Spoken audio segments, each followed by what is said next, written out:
आज हम आए हैं धर्मेंद्र जी व्यापार संगठन के अध्यक्ष जी है भुवनगिरी से। इनसे जानना चाहते हैं कल जो मीटिंग हुई थी वो किस पर्पज से हुई थी और कहाँ हुई थी। मैं धर्मेंद्र चौधरी, अध्यक्ष उद्योग व्यापार मंडल संतपुरा हरमुखपुरी गोविंदपुरी जी। कल एक एसडीएम साहब के साथ और फूड इंस्पेक्टर महोदया के साथ एक व्यापार मंडल के वरिष्ठ पदाधिकारियों की और जो ब्रांचेज हैं हमारी उनके अध्यक्ष और महामंत्रियों के साथ एक मीटिंग की गई थी, जिसमें एजेंडा था कि नवरात्रे आ रहे हैं जी। नवरात्रों में लास्ट टाइम भी, उससे लास्ट टाइम भी हर साल कुछ ना कुछ लोग बीमार हो जाते हैं, क्योंकि जो कुट्टू का आटा सेल होता है ना बाजार में, तो वो या तो डुप्लीकेट होता है या खुला हुआ होता है जिसमें सील आना जाती है और उससे कुछ लोग बीमार हो जाते हैं। बीमार भी हो गए, कुछ लोगों की मृत्यु भी हो गई जी। हाँ, तो उसी संबंध में जो हमारे फूड इंस्पेक्टर महोदया थी उन्होंने जानकारी दी थी। हम लोगों से कहा था कि जो जितने भी तुम्हारे व्यापारी हैं, दुकानदार हैं, उन लोगों को अवगत करा दीजिए कि एक तो वो खुला हुआ आटा ना रखें अपने यहाँ, और अगर उन्हें सेल करना, पहली बात तो खुला हुआ आटा सेल ही ना करें, और अगर सेल करना भी है आटा तो ब्रांडेड कंपनियों का आटा सेल करें जिसपे कि उनका रजिस्ट्रेशन नंबर हो, उनका कॉन्टैक्ट नंबर हो, उनका हॉलमार्क हो और पन्नी में पैक हो जी। इस संदर्भ में उन्होंने और बहुत सारी बातें बताई। जब नेक्स्ट बात उन्होंने बताई तो उसका विषय था कि जो चाउमीन की ठेलियाँ लगती हैं हमारी जी, उन ठेलियों पर अक्सर आपने देखा होगा कि कुछ जो हानिकारक जो उनके फूड होते हैं, जैसे कि लिक्विड फूड होते हैं, तेजाब युक्त होते हैं, उन्होंने कहा है कि बिल्कुल स्ट्रिक्टली ये उनकी ठेली पे नहीं पाए जाने चाहिए। अपने व्यापारियों को बता दीजिए कि अगर उनकी चेकिंग होती है तो किसी भी कीमत पे उन लोगों को बख्शा नहीं जाएगा, और ख़ासकर हम व्यापारियों को उन्होंने ये कहा है कि आप लोग भी उनके फेवर में नहीं आएंगे।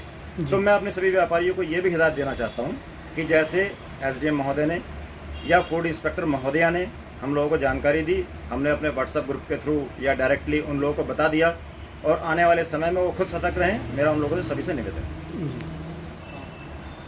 अपने दुकानदार भाइयों के, व्यापारियों के साथ साथ मैं सभी ग्राहकों को भी एक सूचना देना चाहता हूं कि जब भी वो दुकान पे जाएं, कुट्टू का आटा खरीदने के लिए पहले तो कुट्टू के आटे से परहेज करें।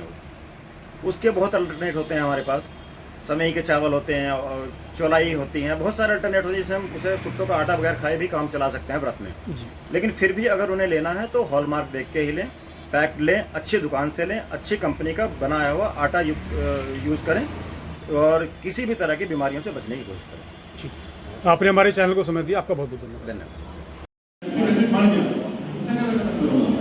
ऐसे ही इसमें कुट्टू के आटे में भले वो सीलन एक बार उसमें आ गई, बस आ गई, तो जो हनुमान टॉक्सिन को डालना भूल जाओ। अब आप उसको कितना गरम कर लो, बात खत्म हो गई।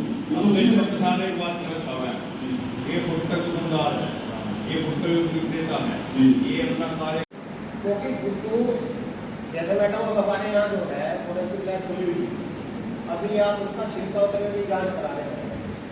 इसके कुट्टू की लाइफ में मेरे हिसाब से 8 से 15 दिन से ज़्यादा इसकी लाइफ नहीं होती, और किसी भी चीज़ की एक्सपायरी डेट के बाद यूज़ करना वो हार्मफुल होता है। कोई समय तक ना तो मिलावट है, ना तो नुकसान की चीज़ है। अब होता क्या है, जो लास्ट में यहाँ घटना हुई उसमें सोने के कुछ केवल यही था, एक तो हमारे जो महिलाएँ हैं उसमें भी जो लोअर मिडिल लोअर के फैमिलीज हैं वो व्रत को बड़े श्रद्धा के साथ और मतलब उसमें पूरा वो देखते हैं भगवान का रूप, वो बेचारे कुछ नहीं खाते, पानी तक भी नहीं देते दिन भर। बस सबसे बेहतर यही। आप सर उसे समझाओ, आप मखाने खाओ, 2 टाइम खाओ, वो व्रत का मतलब केवल सही मायने में हम लोग धार्मिक से जोड़ रखा है कि हमारे शरीर को आराम देने के लिए, पसीने को ठीक करने के लिए। अगर वो साधारण को समझा पूरा खूब पानी पियो, तो व्रत में ज़्यादा से ज़्यादा पानी का सेवन करना चाहिए। ये तो पंचकर्म में भी शारीरिक शुद्धि के लिए हम लोग फास्ट करते हैं, चाहे वीकली करो या 15 दिन का करो। तो उस आधार पर आप लोग अपने ग्राहकों को समझाइए और भैया साधु देगा पिछुआ मान सम्मान जीवन में सबसे बड़ी चीज़ है। आपने 10,000 5,000